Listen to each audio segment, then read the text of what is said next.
ল number 14, always say less than necessary. মানে প্রয়োজনের থেকে বেশি কখনোই বলবেন না। যত বেশি আপনি বলবেন তত বেশি লোকেরা আপনাকে স্টুপিড মনে করবে, আর যত বেশি আপনি বলবেন ততই আপনি নিজেকে রিভিল করতে থাকবেন। বাট এরই বিপরীত, যদি আপনি খুব কম শব্দ ব্যবহার করেন, যদি আপনার শব্দ লিমিটেড হয়, যা বলেন ভেবেচিন্তে বলেন, হিসেব করে বলেন, লাইক ক্যালকুলেটর, তো লোকেরা আপনার কথার ভ্যালু করবে।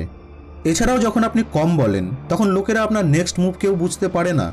যখন আপনি বেশি বলতে শুরু করেন তখন মুখ পিছলে এমনও কিছু শব্দ বেরিয়ে যায় যা পরে আপনারই বিপদ হয়ে দাঁড়ায়। এবার আপনি নিজে একটু ভাবুন যে যখন আপনি বেশি বলেন তখন নিশ্চিত আপনি এমন কিছু মূর্খতাপূর্ণ কথাও বলে দেন যার কারণে আপনার ভ্যালু, পাওয়ার, সম্মান সবকিছু ডাউন হয়ে যাওয়ার চান্সেস মোর দেন 100% হয়ে যায়। একটু লজিক্যালি ভাবুন যে সবসময় বেশি বলতে থাকলে এখানে পাওয়ারের কি গুরুত্ব থাকলো? পাওয়ারের মানে কি? সাসপেন্স, যার ব্যাপারে কেউ অনুমানই করতে পারবে না। সাডেনলি আসবে এবং সবকিছু এলোমেলো করে দিয়ে চলে যাবে, কেউ কিছু বুঝে উঠবে তার আগেই।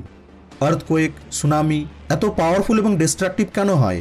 কারণ এদেরকে কেউ প্রেডিক্ট করতে পারে না, আর এই জন্যই আমরা এদেরকে দেখে ভয় পাই এবং এদের রেসপেক্ট করি, এবং আগে থেকেই প্রস্তুতি নিয়ে রাখি যে যদি এমন কিছু হয় তাহলে নিজেকে বাঁচাবো কিভাবে। এই জন্যই বলা হয় যে silence is so much powerful. তো যদি আপনি সবসময় বেশি বলতে থাকেন, সবসময় বকবক করতে থাকেন, ফালতু কথা বলতে থাকেন, হ্যাঁ হতে পারে এই সিচুয়েশনে আপনি ভাবেন যে না, আমাকে তো লোকেরা বেশ কুল ভাবছে, বাট ইন রিয়ালিটি লোকেরা এই সময় আপনাকে গাধা মনে করে। জানেন এই পৃথিবীর লোকেরা সব থেকে বেশি ভয় পায় কোন জিনিসকে দেখে? সাইলেন্সকে দেখে।